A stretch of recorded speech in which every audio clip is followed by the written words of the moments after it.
ఈ summer holidays కి పిల్లలకి ఇలాంటి గిఫ్ట్ ఇవ్వండి. వాళ్ళ మైండ్ కూడా చాలా షార్ప్ అవుతుంది. పిల్లల్ని మొబైల్ కి దూరంగా ఉంచాలి అనుకుంటే బెస్ట్ ఆప్షన్ అన్నమాట ఇది.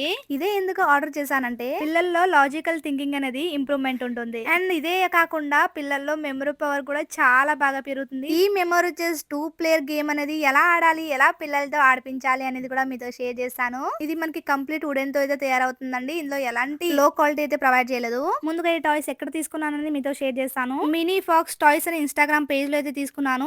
చాలా రీజనబుల్ ప్రైస్ లో చాలా మంచి క్వాలిటీ అయితే ప్రొవైడ్ చేశారు. ఇందులో మనకి 24 మ్యాక్స్ స్టిక్స్ కూడా ప్రొవైడ్ చేశారు. కంప్లీట్ హై క్వాలిటీతో అయితే వచ్చేసాయండి. విత్ 1 డై కూడా వస్తుంది. ఇప్పుడు ఇది ఎలా ప్లే చేయాలి, ఎలా ప్లేస్ చేయాలి అని కూడా మీతో షేర్ చేస్తాను. మనం ఒకసారి ఇలా ప్లేస్ చేసుకున్నాక మనకి ఈచ్ స్టిక్స్ వచ్చేసి డిఫరెంట్ డిఫరెంట్ కలర్స్ అయితే వస్తాయి. అండ్ ఈ డై మీద కూడా మనకి రెడ్, వైట్, బ్లాక్, గ్రీన్ అనే చాలా కలర్స్ అయితే ప్రొవైడ్ చేశారు. మనం ఇలాగా కలర్స్ అనేది అరేంజ్ చేసేటప్పుడే పిల్లలు కూడా చాలా కలర్స్ అనేది గుర్తు పెట్టేసుకుంటారు. దీని ద్వారా వాళ్ళకి మెమరీ ఇంప్రూవ్మెంట్ కూడా చాలా బాగుంటుంది. డైస్ అనేది ఇలా వేస్తున్నారు కదా, వాళ్ళకి ఎగ్జాక్ట్ కలర్ వచ్చింది అనుకోండి, ఆ స్టిక్ అనేది మనకి పక్కకు తీసేసుకోవాలి. లేదు మనకి ఎగ్జాక్ట్ కలర్ రాలేదు అంటే నెక్స్ట్ పర్సన్ కి ఈ గేమ్ అనేది పాస్ అయిపోతుంది. సో ఎవరి దగ్గర అయితే మ్యాక్స్ స్టిక్స్ ఎక్కువ ఉంటాయో వాడు ఫైనల్ గా విన్ అయినట్టు. ఇంకా కిడ్స్ కి సంబంధించి టాయ్స్ అండ్ ఐటమ్స్ అనేది ఇంకా వీళ్ళ పేజ్ లో చాలా ఉన్నాయి. తప్పకుండా వీళ్ళ పేజ్ ని ఫాలో చేసి వీళ్ళ పేజ్ ని ఒకసారి చెక్ చేసేయండి. మీకు చాలా యూజ్ అవుతుంది. ఇంకా డీటెయిల్స్ కోసం కామెంట్ ఫర్